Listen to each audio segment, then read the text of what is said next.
Hello, good morning students. और कैसे हैं आप लोग? हाँ जी, आज अपना टॉपिक है chapter 9 strategies of enhancement of food production का एक और new method that is the apiculture. So apiculture is scientific method of caring and management of honey bee known as मधुमक्खी पालन। आप सब लोग फैमिलियर होंगे इससे। So first we defined apiculture, that is scientific method of care and management of honeybee for our economic growth as well as food production, for enhancement of food that is honey. Okay, तो scientific method of caring and rearing of honey B किसके लिए? Food के enhancement के लिए। और वो food क्या है? That is the honey. Okay, ये हम सब जानते हैं एपीकल्चर। सबसे पहली बात आ रही है, क्योंकि आप हनी बी की बात करेंगे तो हनी बी जो है एक्टिव रहती है थ्रू आउट द ईयर। ठीक है ना, पूरे साल भर ये हमेशा एक्टिव रहती है, एक्टिव थ्रू आउट ईयर। लेकिन हमें जब एपीकल्चर जो कराना चाहिए, मोस्टली सबसे फेवरेट सीजन जो है इसका, that is most active in which season? Spring. Most active in spring and sluggish in which season? Winter and sluggish in winter। तो कब हमें एपीकल्चर स्टार्ट करना चाहिए? इस मेथड को कब हम स्टार्ट कर सकते हैं? The best time is the spring. और कब ना करें? That is the winter. Winter में हमें जो है एपीकल्चर स्ट्रैटेजी नहीं अपनानी चाहिए। लेकिन अगर हम उसी सेम स्ट्रैटेजी को हम इसमें स्प्रिंग सीजन में अपनाएंगे तो we get better result. Okay, एक जो बी हाइव है, उस बी हाइव की साइज अप्रोक्सीमेटली कितनी होती है? बी हाइव आप समझ रहे होंगे, जो उसका घर है, जो छत्ता जिसे अपन कहते हैं, बी हाइव की साइज कितनी होनी चाहिए, कितनी होती है? That is the 30 centimetre to, आप कह सकते हो 60 सेंटीमीटर, कई बार ये 90 सेंटीमीटर भी पहुंच जाता है। ठीक है ना, बट मोस्टली 60 सेंटीमीटर तक ये आता है। इंडिया में इसको 60 सेंटीमीटर की स्पीशीज वाली ज्यादा मिली। ठीक है, कितने मेंबर्स होते हैं इसके अंदर? अगर हम पूरा देखा जाए तो कितना नंबर कितना होगा इस हाइव का? ठीक है ना, बी हाइव हनी बीज जो हैं उसके अंदर कितनी होंगी? हनी बी जो है, आप ये मान के चलिए कि कम से कम आपको 50,000 से लेकर 90,000 तक हनी बी जो है मिल जाती है। ठीक है ना, तो एक बी हाइव के अंदर इट मे बी 60 सेंटीमीटर, इसको यहाँ पर लिख लीजिए, दैट इज 60 सेंटीमीटर। कुछ जो बहुत ही बड़े बी हाइव होते हैं वो 90 सेंटीमीटर तक के भी होते हैं, but this one is balance, क्योंकि आपको बैलेंस भी करना होता है। हम नेचुरल को ज्यादा लेके चल रहे हैं, आर्टिफिशियली तो हम थोड़ा बड़ा भी कर सकते हैं, लेकिन बॉक्सेस की साइज एक स्पेशल साइज होती है, दैट इज 60 सेंटीमीटर। कुछ बड़ी भी हो सकती है, but appropriate size is this one. Yes, ये कैसा एनिमल है? पॉलीमॉर्फिक। Show polymorphism. आपको कितनी वैरायटीज में मिलेगी? आपको क्वीन मिलेगी, आपको वर्कर मिलेगी, आपको ड्रोन मिलेगा। ये सब किसके अंदर मिलेगा? आपको हनी बी के अंदर मिलेगा। तो ये पॉलीमॉर्फिज्म तो शो करते ही हैं, इसके साथ साथ में ये क्या शो कर रहे हैं? ये कास्टिज्म भी हो गया एक तरह से। ये सोशल एनिमल है, दे आर सोशल एनिमल्स।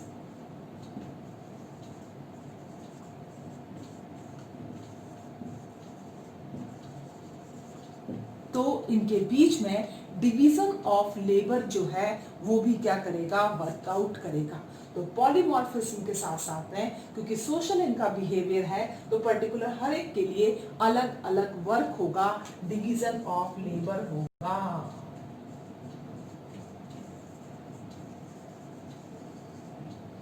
अब क्वेश्चन ये आता है कि आप जो स्पीशीज ग्रो करने वाले हो वो कौन कौन सी स्पीशीज हैं जो आपको बेस्ट टू बेस्ट रिजल्ट दे सकती है, ठीक है ना। तो हम लेंगे सबसे पहले डिफरेंट स्पीशीज।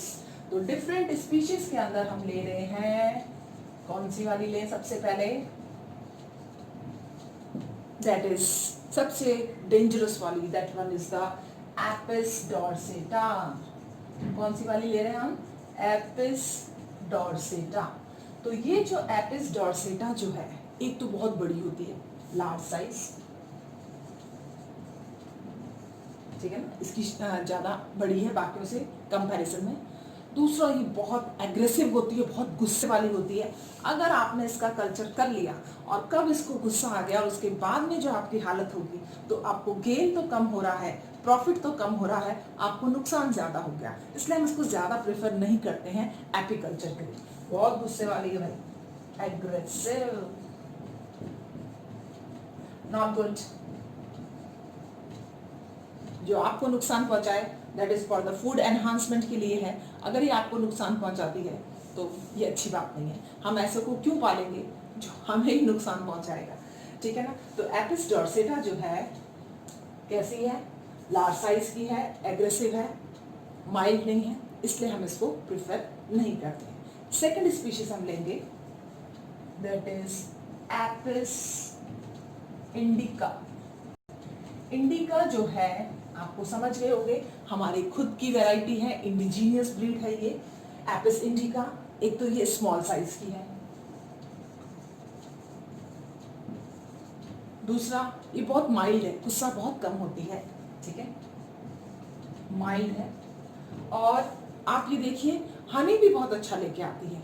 आप ये मान के चले कि 4 kg हनी जो है, 4 to 5 kg के करीब हनी आपको एक हाइट से मिल जाता है। इट मीन्स ये अच्छी स्ट्रेंथ के अंदर हनी लेके आ रही है। So it is good, good, okay. कितना हनी लेके आ रही है, 4 kg हनी पर हाइट जो है ये लेके आती है कौन, एपिस इंडिका। तो एपिस डॉर्सेटा से अच्छी कौन सी हुई, एपिस इंडिका। अब इसके अलावा 2 और वैरायटी है, कौन कौन सी, एक है एपिस फ्लोरिया और दूसरी है एपिस मैलिफेरा। तो थर्ड हम लेते हैं एपिस फ्लोरिया। एपिस फ्लोरिया जो है ये भी स्मॉल साइज की है, स्मॉल इन साइज और साथ में माइल्ड भी है, ठीक है, गुड। बट इसका जो प्रोडक्शन है वो बहुत कम है, ठीक है ना। ये 250 ग्राम के पास में, ठीक है ना, इतना लेके आ पाती है, यानी कि जितना लाती है उतना ये खा जाती है। तो आप इसको ग्रो करोगे तो आपको ज्यादा फायदा नहीं मिलेगा। सो हम इसको लगा देते हैं नॉट गुड, ठीक है ना। So that is not good. Fourth हम लेते हैं जिसका कल्चर सबसे ज्यादा होता है, that is very good, Apis mellifera. Apis mellifera जो है वो कैसी है, दैट इज स्मॉल, जैसे स्मॉल इंडिका स्मॉल है वैसे ये भी क्या है, स्मॉल है। दूसरा माइल्ड है।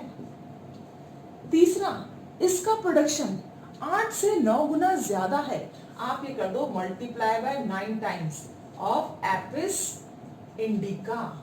इतना ज्यादा प्रोडक्शन ये प्रोड्यूस कर रही है। आप इसको कल्चर करोगे, इससे बेटर है कि आप इसको कल्चर करो, क्योंकि इसका प्रोडक्शन कितना बढ़ गया है, मल्टीप्लाई बाय 9। तो इसका प्रोडक्शन बहुत ज्यादा क्या हो जाता है, इंक्रीज हो जाता है। तो this one Apis mellifera is good for apiculture, ठीक है ना। तो सबसे अच्छी जो स्पीशीज जो है वो कौन सी है, एपिस मैलिफेरा। और ये वेरी गुड हम कहेंगे इसको, नॉट गुड, क्योंकि सबसे ज्यादा प्रोडक्शन हनी का कौन प्रोवाइड कर रही है, एपिस मैलिफेरा। क्लियर बेटा। तो प्लीज ध्यान रखें, एपिस की आपको 4 मिली species, Apis dorsata, Apis indica, Apis florea और एपिस मैलिफेरा। फर्स्ट प्रेफरेंस आप किसको देंगे एपिकल्चर के लिए, that is Apis mellifera. Second preference आप किसको देंगे, दैट इज एपिस इंडिका, ठीक है ना। डॉर्सेटा आपको नुकसान देगी, एपिस फ्लोरिया आपको कुछ नहीं देगी, सिर्फ आपका लेबर जो है वो क्या हो जाएगा, इसमें चले जाएगा। आपका जो वो बोर्ड वगैरह जो आपने बनाया है बी हाइव का, ज्यादा आपको कोई फायदा नहीं है। तो the best one is the Apis mellifera. Yes बेटा, food of honeybee is pollen plus nectar। तो इनका जो माउथ है वो कैसा होता है, माउथ इज च्यूइंग, क्योंकि पोलन ग्रेन्स को च्यूइंग करने का काम करता है, प्लस नेक्टर को सकिंग का काम करेगा। तो please remember the food is of pollen plus nectar and the mouth part is of chewing and sucking type। अब हम इसकी तीन जो सोशल मेंबर्स हैं उनको हम डिस्कस करेंगे। The first social member is queen, second one is the drone and third one is the worker। yes, queen जो है अपने पूरे बी हाइव में जिसकी साइज सबसे ज्यादा लार्जेस्ट होती है, largest in size is the queen. Okay, so this is the member which is largest in size and the worker is smallest in size and this one drone is bigger than worker। okay, which one is the fertile and which one is the infertile? This queen is the fertile member, this drone is also the fertile member, but worker is sterile in nature। Clear? Okay, अब आप देखिए ये fertile तो है ही, साथ में ये क्या है, डिप्लॉयड। ये भी फर्टाइल है बट साथ में क्या है, हैप्लॉयड। ये भी स्टेराइल है और ये क्या है, दैट इज डिप्लॉयड।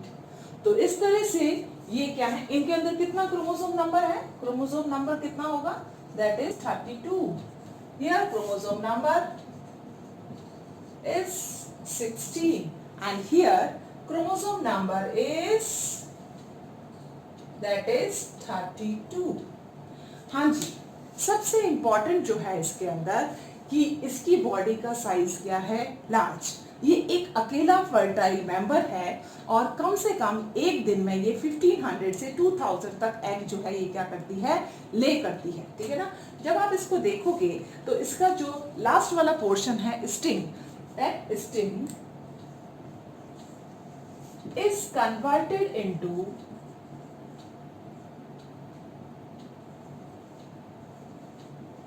कर्व्ड ओविपोजिटर और यही हेल्प करता है किसके अंदर, in the laying egg, help in laying eggs. तो लास्ट वाला जो एब्डोमेन का पोर्शन है उसमें स्टिंग क्या हो गया है, कर्व्ड हो गया। तो ये स्टिंग जो है ये क्या हो गया है, curve. This one is the abdomen. तो एब्डोमेन का लास्ट पोर्शन क्या हो गया, curve. While in case of the drone, abdomen के पास में क्या प्रेजेंट है, स्टिंग प्रेजेंट होता है, ठीक है। अब आप इसके पास देखिए, इसके पास में भी क्या प्रेजेंट है, स्टिंग। तो last part of the abdomen have sting, so they have sting, they have sting for defense। किसके पर्पस के लिए है ये, that is for the defense। हाँ जी, और जो सबसे इंपॉर्टेंट जो हम देखते हैं इसके अंदर जो चेंज प्रेजेंट होता है कि ड्रोन जो है आफ्टर फर्टिलाइजेशन इनकी क्या हो जाती है, डेथ। ये फर्टिलाइजेशन का होगा इनसाइड द ब्रूड पाउच, इनके पास में ब्रूड पाउच प्रेजेंट होता है। फर्टिलाइजेशन कहाँ हो रहा है? इंटरनल। ले 1500 to 2000 eggs at a time। ठीक है, हमेशा ये जो है एक दिन में जो है इसकी कैपेसिटी इतनी है। हाँ जी, this one drone that is fertile member which help in the fertilization, help in it is developed from fertilized egg। ठीक है ना, so यहाँ पर कोई फर्टिलाइजेशन नहीं हो रहा है, they develop from infertile egg। Please ध्यान दें, ये इनफर्टाइल एग से डेवलप होगा और ये क्या होता है? Develop from fertile egg, and here the drone is worker is developed from fertile egg। तो वर्कर भी किससे डेवलप्ड हो रहे हैं? फर्टाइल एग से। ये इनफर्टाइल एग से और ये क्या हो रहा है? फर्टाइल एग से। अब इनकी बॉडी के अंदर स्पेशल कैरेक्टर्स क्या क्या प्रेजेंट है? जैसे पोलन बास्केट किसके पास प्रेजेंट होता है? वर्कर के पास में। ड्रोन का काम सिर्फ और सिर्फ क्या है? Help in fertilisation. ठीक है ना, that only work that is help in fertilisation, और इसका कोई काम नहीं है। इसी वजह से, ठीक है ना, इसका तो कोई रोल ही नहीं है, दैट इज स्टेराइल। हम लिख चुके हैं, स्टेराइल होता है, there is no role in reproduction. Reproduction के अंदर इसका कोई रोल ही नहीं है, there is no role in the reproduction. Okay, अब हम बात करते हैं कि इनका लाइफ स्पैन कितना है। अगर हम इसके लाइफ स्पैन की बात करेंगे तो इसका लाइफ स्पैन कितना हो जाएगा? That is 4 to 5 year. 4 to 5 years तक के लिए सरवाइव करता है एक इंसेक्ट। बहुत ज्यादा लाइफ होती है ये। Yes, this is for up to, आप मान जाइए, दैट इज 30 या फिर 52 डेज। तो इस life span is of worker is 4 to 5 month. Okay, तो वर्कर का लाइफ स्पैन कितना होता है? 4 to 5 मंथ का। इसके और डिफरेंसेस लेते हैं। Body modifications. अब आप देखिए क्या क्या बॉडी के मॉडिफिकेशंस होते हैं तीनों के अंदर। फर्स्ट हम लेंगे क्वीन। तो क्वीन की जो बॉडी है स्पेशली किस पे फीड करती है? रॉयल जेली पर। ठीक है ना, फीड ऑन रॉयल जेली। इसका जो सोल वर्क है, एक ही वर्क है, दैट इज लेइंग एग। ठीक है ना, तो ये रॉयल जेली पे फीड करेगी। इसके पास नो स्टिंग, कोई स्टिंग नहीं है। बॉडी लार्ज जरूर है, 20 mm तक की बॉडी है इसकी। ठीक है ना, बॉडी 15 से 20 mm तक की बॉडी होती है इसकी, लार्ज बॉडी है। ठीक है ना, इसके अंदर जो क्रॉप जो है वो थोड़ा सा मॉडिफाइड होता है ताकि वो रॉयल जेली को वो गेन कर रहा है। तो सबसे रिच फूड जो है इसको मिलेगा, किसको? क्वीन को। तो क्वीन का फंक्शन हो गया that is the fertilisation, that is the only. इसके पास में कोई भी क्या कहते हैं? No wax gland. इसका जो प्रोबोसिस है, माउथ पार्ट भी आप देखोगे तो उसका प्रोबोसिस भी ज्यादा बड़ा नहीं है। तो क्योंकि खाना बनाने का काम इसका नहीं है, इसका काम सिर्फ क्या है? खाना खाने का। तो इसका क्रॉप जो है वो मॉडिफाइड है। ठीक है ना, क्रॉप जो है वो मॉडिफाइड है। क्रॉप आप जानते ही हैं, इसके एलिमेंट्री कैनाल का पार्ट है, उसमें थोड़ा सा जरूर वो थोड़ा सा मॉडिफाइड होता है। बाकी इसका प्रोबोसिस भी जो है वो ज्यादा स्ट्रॉन्ग नहीं है। ठीक है ना, शॉर्ट प्रोबोसिस, शॉर्ट प्रोबोसिस। ठीक है, इसके जो लेग्स जो होते हैं वो थोड़े लार्ज होते हैं क्योंकि इनका मेन फंक्शन जो है एग ले करने का है। तो वो हर कॉम के ऊपर से निकलेंगी। जब वो हर कॉम के ऊपर से निकलती हैं हनी बी के चैम्बर में से, तो ऑब्वियसली ऊपर से तो इनके लेग जो है वो जरूर क्या होते हैं? लॉन्ग होते हैं, लॉन्ग लेग्स। अब आ जाते हैं हम किसके ऊपर? पास में, वर्कर के पास में। सॉरी, वर्कर से पहले हम ड्रोन कर लेते हैं। ड्रोन, हाँ जी, ड्रोन जो है वो किससे पैदा हुआ है? अनफर्टिलाइज्ड एग से, ठीक है ना। तो इसके पास तो क्या है? नो वैक्स ग्लैंड, ये कभी भी कोई काम नहीं करता। प्रोबोसिस भी इसका कैसा है? शॉर्ट है, ठीक है ना।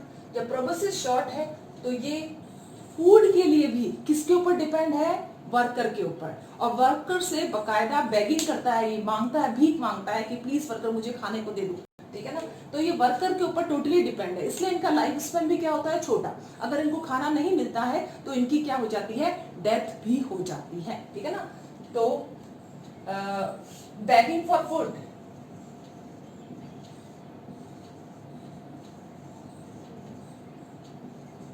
from worker, तो सारा काम वर्कर करते हैं, ठीक है ना। अब ये देखो, क्वीन की बात जब हम लेते हैं, इसको एक बार वापस लेते हैं।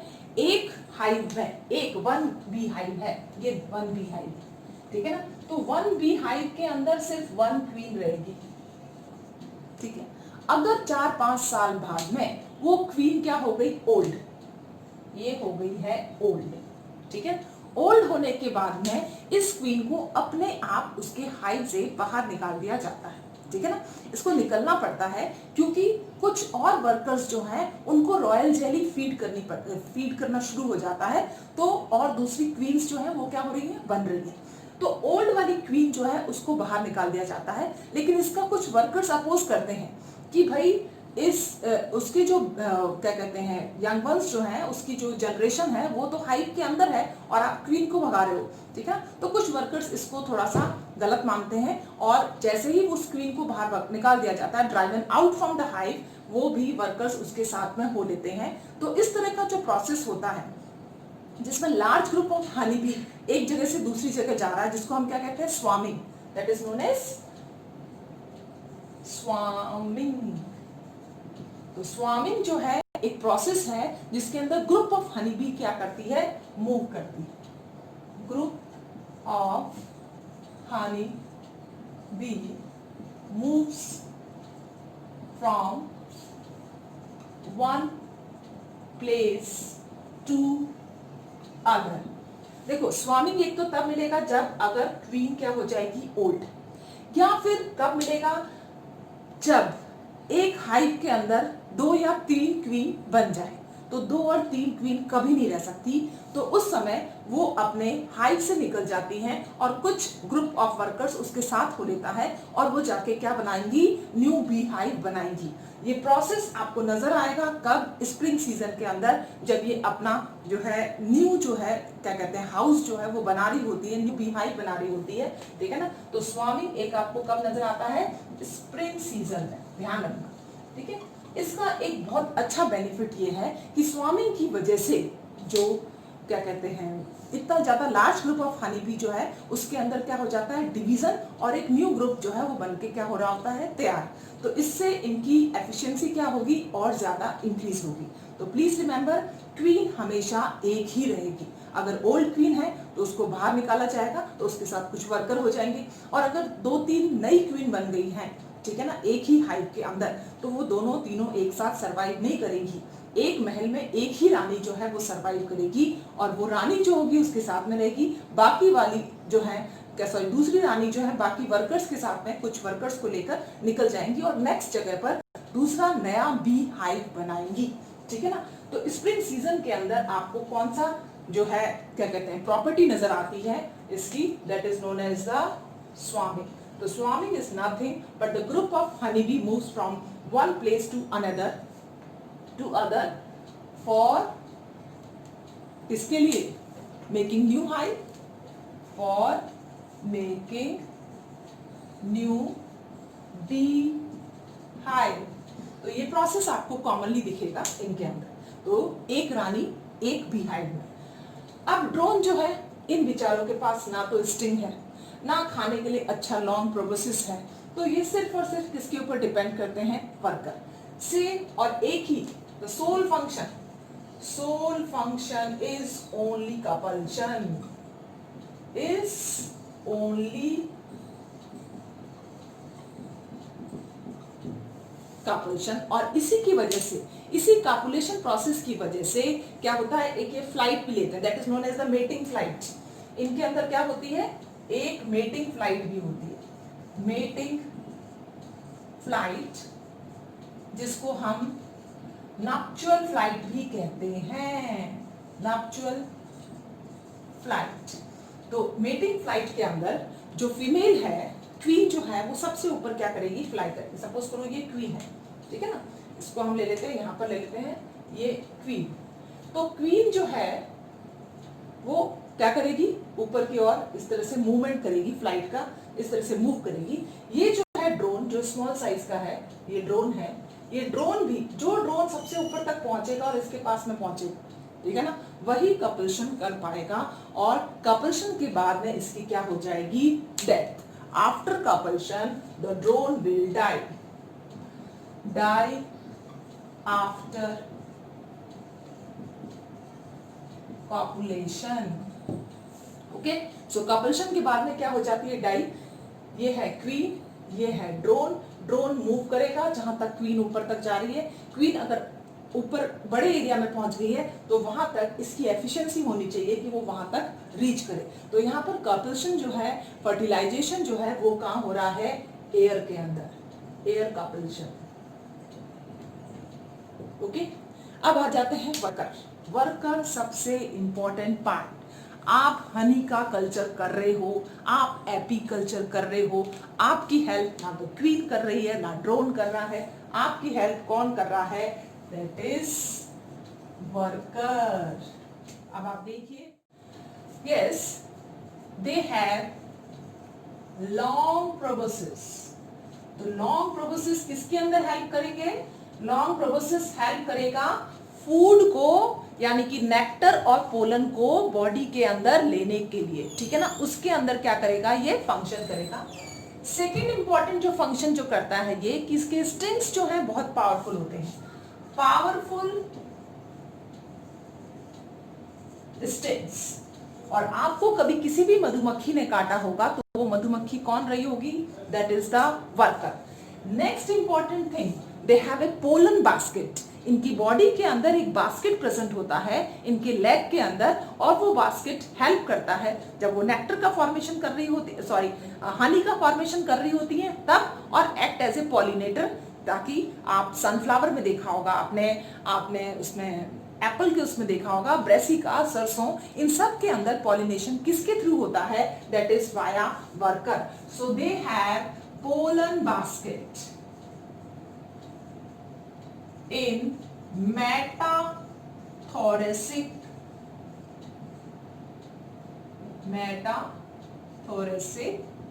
leg।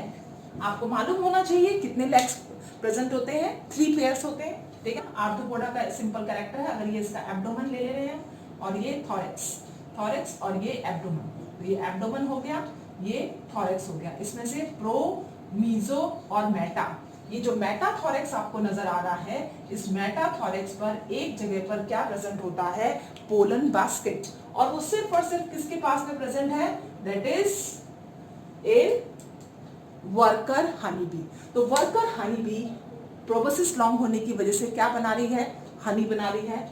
पावरफुल स्ट्रिंग इसके पास में प्रेजेंट है, इसके पास में क्या प्रेजेंट है, पोलन बास्केट प्रेजेंट है। और डिफेंसिव सिस्टम का काम, कभी भी बी हाइव पर किसी का भी जो है क्या कहते हैं अटैक होता है, तो सबसे पहले कौन जाता है डिफेंसिव मैकेनिज्म के लिए, that is the worker. So they help in defence of bee hive. अपने छत्ते को बचाने का काम कौन करते हैं, बी हाइव। एक और चीज, ये आपको जो चैम्बर्स नजर आ रहे हैं, इसका काम हनी का कलेक्शन है, तो वो स्टोर हाउस में करेगा। इनके अंदर जो विंग्स जो होते हैं वो बहुत ही पावरफुल विंग्स होते हैं, they have powerful wings for fanning. ये फैनिंग करते हैं, यानी कि अगर अंदर की साइड में क्वीन को कोई प्रॉब्लम आ रही है और उसके बेबीज को कोई प्रॉब्लम हो रही है, तो ये क्या करेंगे, फैनिंग करके टेम्परेचर को कूल करेंगे। यानी कि ये ना सिर्फ स्टोर कर रहे हैं हनी, ना सिर्फ प्रोटेक्शन दे रहे हैं, बल्कि साथ में टेम्परेचर को भी मेंटेन कर रहे हैं. So they are very important for the bee hive. Worker के पर ही कौन डिपेंड करता है? बी हाइव जो है वो डिपेंड करता है. ठीक है ना. सो ये इसके बारे में था, तीनों के बारे में. अब हम लेंगे सबसे important portion of this apiculture, that is the flight. इनमें कौन कौन सी फ्लाइट्स जो है वो प्रेजेंट होती है. Next is the dance in honey bee. देखो आप लोग सबका डांस देखते हैं, अब आप हनी बी का डांस देखिए. हनी बी का डांस जो है वो बहुत ही अच्छे फंक्शन के लिए किया जाता है. वो हेल्प करता है कि सोसाइटी के किसी दूसरे मेंबर को बताया जाए कि फूड का सोर्स जो है वो यहाँ पर है. तो ये फूड सोर्स को बताने का काम कौन करेगा? आपकी हनी बी का डांस. कैसे? इसमें दो डांस होते हैं बेटा. हनी बी एक डांस करती है जिसको हम कहते हैं राउंड डांस. कैसा डांस है ये? Round dance. बैले नहीं है बेटा, this is round dance. And the second one is the tail wagging dance. Which one? Tail wagging dance. अब आप देखिए ये दोनों डांस अलग अलग कैसे हैं और इनमें क्या डिफरेंस है. सबसे पहले round dance. Round dance honey bee आई गई, वापस आई गई. तो यहाँ से हनी बी क्या करेगी? एक सर्किल लेना शुरू करती है और फिर वापस मुड़ करके वापस सर्किल बनाएगी. ठीक है. तो इस तरह का जो सर्किल हो रहा है उसी को आप क्या कहते हैं? Round dance. तो यहाँ से जैसे सपोज करो हनी बी आई और हनी बी ने क्या करा? एक सर्किल बनाया. आई, फिर उसने एक सर्किल बनाया. सर्किल बनाने के बाद में वो इस तरह से घूमती नहीं रहेगी, फिर वो एक छोटा सा कर्व लेगी, फिर वापस सर्किल में आ जाएगी. ठीक है ना. तो इस तरह का अगर कोई डांस होता है हनी बी का, तो वो डांस क्या शो कर रहा है कि फूड का सोर्स पास में ही है. Nearby source of food. Nearby source of food. कितना एरिया के अंदर होगा ये? That is 75 metre. Please remember, इसमें डायरेक्शन को हम आइडेंटिफाई नहीं कर पाते कि डायरेक्शन क्या है फूड का. ठीक है, कि यहाँ है या वहां है. ठीक है ना. So no identification of direction. No identification of direction. तो आपको डायरेक्शन का जो है आइडिया नहीं लग पाएगा, लेकिन हाँ आपको आइडिया लग जाएगा कि फूड सोर्स आसपास ही है, तो सब वहां पर क्या हो जाए? इकट्ठा हो जाए, ताकि स्वामिंग जो है उस एरिया के अंदर हो सके. यस. टेल वैगिंग डांस थोड़ा सा एडवांस टाइप ऑफ डांस हो गया है. इस एडवांस टाइप ऑफ डांस के अंदर हनी बी जो है इस तरह से मूव करेगी. जहां पर भी जिस डायरेक्शन के अंदर है वो डायरेक्शन बताएगी, चाहे वो सन के डायरेक्शन में मूव कर रही है या सन के अपोजिट डायरेक्शन में मूव कर रही है. ठीक है. जिस डायरेक्शन में हनी बी का मूवमेंट होगा उसी डायरेक्शन में क्या है? Food source. अब ये डायरेक्शन में मूव करने के बाद में वापस आएगी. ठीक है ना. वापस आने के बाद में क्या कर रही है? ये शो करेगी कि इस तरह से, फिर वापस नीचे आएगी. यानी कि जिस डायरेक्शन में फूड होगा उसमें ये एक ही बार कर रही है, बाकी दोनों साइड से ये क्या हो जाएगी? नीचे की साइड. तो इस तरह का जो डांस है वो कैसा डांस होता है? Tail wagging dance. ठीक है. तो इस तरह से ये क्या करती है? Tail waging. सपोज करो यहाँ पर फूड का सोर्स जो है ये है फूड सोर्स. तो फूड का सोर्स का इधर नहीं बना के इसको सन के डायरेक्शन में बनाते हैं, ऊपर वाले. ठीक है. यहाँ पर अगर फूड प्रेजेंट है, यानी कि लार्ज अमाउंट ऑफ फ्लावर्स है या ब्रेसिका का कल्चर हो रहा है या सनफ्लावर की खेती हो रही है, तो उस एरिया के पास में, तो जिस डायरेक्शन में जा रही है यहाँ पर क्या होगा? Food source. सपोज करो फूड सोर्स जो है वो यहाँ पर हो गया, तो इसका डांस जो है वो क्या हो जाएगा? रिवर्स. अब आप देखिए ये यहाँ पर जाएगी और यहाँ से फिर वापस बैक, फिर यहाँ से फिर वापस बैक. यानी कि दोनों साइड से ये क्या कर रही है? ऊपर की ओर. लेकिन एक बार जो डायरेक्शन सीधे वाले में लिया जाता है वही होता है फूड का रिसोर्स. और ये डांस क्या शो करता है कि फूड जो है वो किसी दूर एरिया में, पास में नहीं है. Distant food source. सबसे इंपॉर्टेंट ये हुआ. दूसरा इंपॉर्टेंट जो चीज है वो ये है कि डिस्टेंट के साथ साथ इसने क्या बताया है? डायरेक्शन. Direction of food. तो जहां पर इसका मूवमेंट होगा उसी डायरेक्शन के अंदर क्या होगा, फूड। सपोज करो सन यहाँ पर है, ठीक है ना, यहाँ पर फूड के पास में क्या है, सन है, तो that is food is toward the sun. तो यहाँ पर जो खाना जो है वो आपको कहाँ मिलेगा, जहां पर सन का डायरेक्शन है, और अगर वो अपोजिट में है तो that is opposite to the sun. तो डायरेक्शन आइडेंटिफाई करने में बहुत हेल्प मिलती है। ये 100 मीटर से दूर अगर कोई है फूड का सोर्स, तो 100 मीटर अवे अगर कोई फूड सोर्स है उसको भी ये आइडेंटिफाई इजीली क्या करती है, कर लेती है, ठीक है ना। तो हनी बी के अंदर ये डांस तो हुए राउंड डांस और टेल वैगिंग डांस। इसके अलावा एक और डांस है जिसको अपन क्या कहते हैं, नॉक्चुअल फ्लाइट।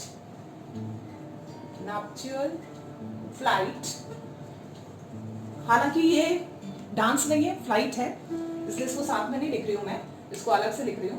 और इसी को हम मेटिंग फ्लाइट भी कहते हैं, मेटिंग फ्लाइट। तो हनी भी अगर सिर्फ एक ही डायरेक्शन के अंदर, और वो भी क्वीन हनी भी जो सबसे लार्ज साइज की है, वो मूव करती है एक ही डायरेक्शन में, तो समझ जाना चाहिए that is for the mating purpose, ठीक है ना।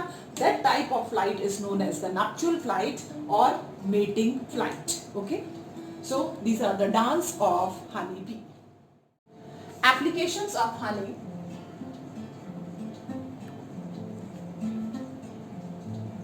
तो हनी की एप्लीकेशन के अंदर सबसे पहले हम खुद क्या ले लेते हैं, हनी की डिफरेंट एप्लीकेशंस को, फिर उसके बाकी दूसरे जो बाय प्रोडक्ट्स मिलेंगे अपन को बी हाइव से, वो हम लेंगे। So first Honey, honey is what, honey is a food which have high calorific value, high calorific value. How much amount of calories are produced by 1 kg of honey? That is approximately 3040 calories are produced by a 1 kg honey. And the calories produced by 1 liter of milk, 1 liter of milk produce approximately 600 calories. See the comparison between the two. Here is the 1 liter of milk and here is the 1 kg of honey. So honey have a high calorific value. Okay. Honey also act as a medicine. और आप सबको मालूम होगा कि cold and कफ, ये दोनों जो problem है ये किसके थ्रू रिमूव होती है, हनी के थ्रू। तो कोल्ड और कफ की बेस्ट रेमेडी जो है वो क्या है, that is Honey. Honey controls the blood pressure, ना वो इसको डिक्रीज होने देता है, ना इसको ये क्या कहते हैं इंक्रीज होना देता है। ये क्या कर रहा है, कंट्रोल ब्लड प्रेशर। तो ब्लड प्रेशर को ये क्या करेगा, कंट्रोल करेगा। ओके, और हनी के बहुत सारे यूजेस हैं। ये अल्सर्स जो हो जाते हैं स्टमक के अंदर, गैस्ट्राइटिस, उनको भी ये क्या करता है, रिमूव अल्सर्स। ओके, तो बेस्ट टॉनिक है ये बॉडी का, जो आपको नेचुरल प्रोसेस के थ्रू मिल रहा है, apiculture. So apiculture is always good for economy as well as health. हाँ जी, इसके अलावा बहुत सारे हैं इसके यूजेस, वो हम we all know about that. Honey जो है और किस काम में आता है आपका, हनी क्या कहते हैं, अगर कोई क्या कहते हैं, कोई भी अगर इंजरी हो गई है तो उसको हील करने, इंटरनल जो इंजरी है, जीआईटी, गैस्ट्रो इंटेस्टिनल ट्रैक्ट की कोई भी इंजरी अगर होती है, उस इंजरी को इम्प्रूव करता है, ये हीलिंग का काम करता है, इम्प्रूव बाया हीलिंग। ओके, तो इन्फ्लामेशंस को भी ये खत्म कर देता है, ठीक है ना। तो हनी का ये बेसिक फंक्शन है, ये हनी इस तरह से फंक्शन करेगा। यस, अब इसके अलावा जो है आपको सेकंड जो प्रोडक्ट मिलता है एपीकल्चर का, that is known as the bee wax. Bee wax, bee wax जो है वो किस काम में आता है, पहला ये बी वैक्स आपकी कॉस्मेटिक इंडस्ट्रीज में यूज होता है, ठीक है ना। जितने भी ये जो है कॉस्मेटिक के आइटम्स, उन सब का बहुत बड़ा इंग्रेडिएंट जो है वो कौन है, हनी, और सॉरी हनी नहीं, बी वैक्स। कॉस्मेटिक्स के अलावा ये काम में आता है वार्निशेस में, पॉलिशेस में, तो पॉलिश मेकिंग, वर्निशिंग मेकिंग, ठीक है, कॉस्मेटिक्स, इन सब के अंदर, मॉडल मेकिंग के अंदर काम में आएगा। Okay, so these are the vast use of the bee wax. Apart from this, bee venom, आपने सुना होगा bee venom, this is also used in treating certain disease like, जैसे कि हम लेते हैं इसके अंदर रूमेटिज्म।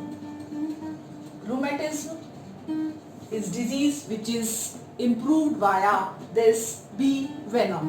Okay? इसके अलावा इन्फ्लामेशन अगर हो जाता है आइरिस के अंदर या इन्फ्लामेशन हो जाता है कॉर्निया में, उसको भी बी वेनम जो है वो क्या करता है, इम्प्रूव। तो कभी भी आपको मधुमक्खी काटे तो आप उसको गलत ना लें, that improves your health also, ठीक है ना। So help in removing inflammation of